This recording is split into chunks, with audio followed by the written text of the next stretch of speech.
For more than 2 decades, the MD-520MG Defender has been a familiar sight in Philippine skies, a compact, agile helicopter that carried the fight against insurgents deep into the jungles of Mindanao. Its sound became the background music of countless counter-insurgency operations, but in recent years, that sound has grown rare. The fleet is aging, spare parts are scarce, and a new generation of attack aviation is arriving. The transition from the Defender to the T-129B ATAK marks not just a shift in platforms, but a transformation in how the Philippine Air Force conceives modern warfare. The MD-520MG is a derivative of the American MD-500 Defender series, adapted for light attack and armed reconnaissance.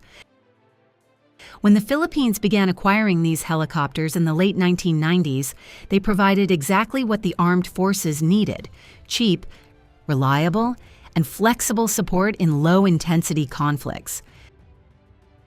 With a single Allison 250 C-30 engine, a pair of 50 caliber machine guns, and optional rocket pods, the helicopter became a lifeline for troops operating in remote areas. For a nation still grappling with internal security threats, the MD-520MG offered affordability and presence, a deterrent visible even in remote provinces. The fleet eventually grew to around 24 units, all assigned to the 15th Strike Wing at Sangley Point. By the early 2010s, several aircraft had reached mid-life, prompting a local upgrade project. The Philippine Air Force carried out structural refurbishments, avionics improvements, and limited engine replacements to extend operational life. For a time, it worked. The Defenders continued to fly, delivering precision rocket fire and escorting troop convoys during the height of the counter-terror campaigns in Basilan, Sulu, and Cotabato. But time and technology were not on their side. By the early 2020s, the fleet's readiness rate had dropped sharply.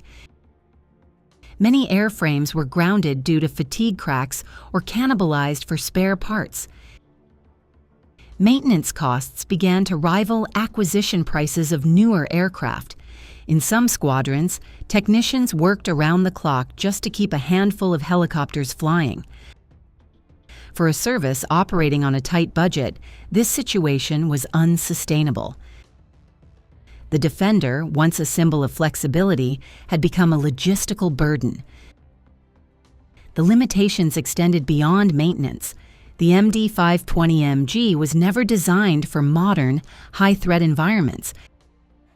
It lacked armor protection, countermeasure dispensers, and modern targeting systems. Its endurance was limited to about 2 hours of flight, and its payload could not accommodate advanced guided munitions. As the Philippine defense posture shifted from internal security to territorial defense, particularly in the West Philippine Sea, these weaknesses became critical. The Defender could suppress insurgents but not survive in contested airspace. That realization shaped Manila's decision to purchase the Turkish-built T-129B ATAK, a heavier, faster, and far more lethal platform. With twin engines, advanced electro-optical sensors, and compatibility with precision-guided rockets, the T-129 gives the Air Force a true attack helicopter.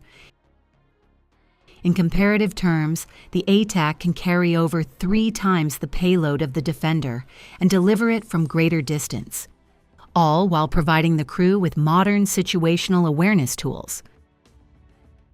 The Philippines received its first ATAKs in 2022, signaling the beginning of a phased transition in attack aviation.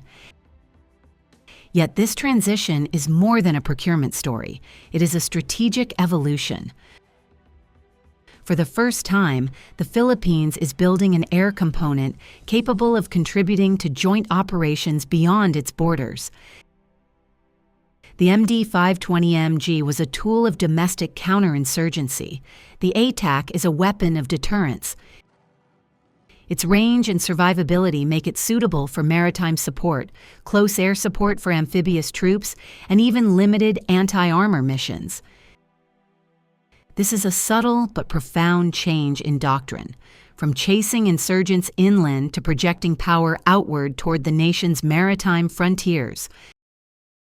Still, the old Defender fleet has not been completely abandoned.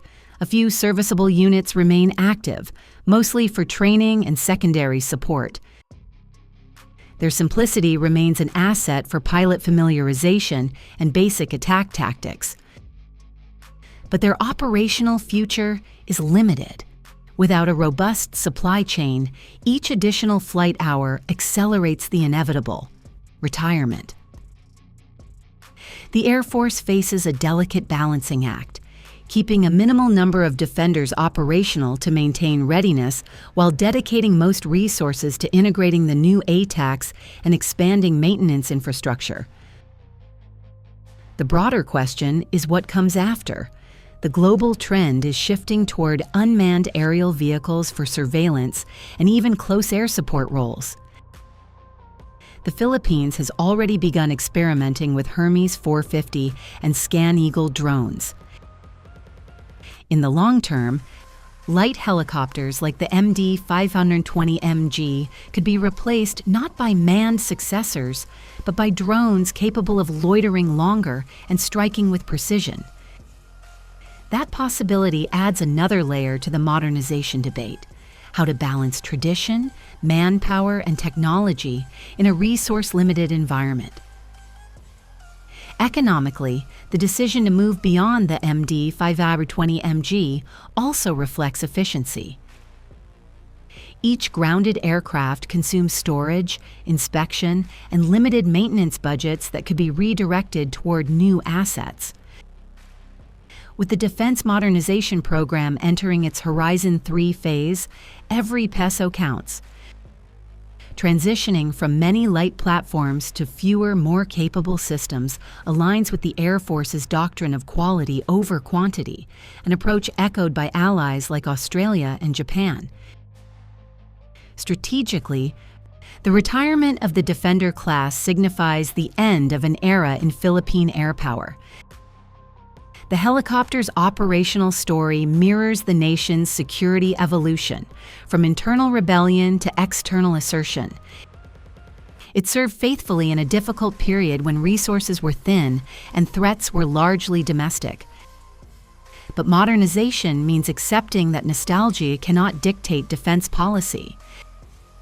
The MD-520MG deserves recognition not as a failure of technology, but as a symbol of adaptation under constraint.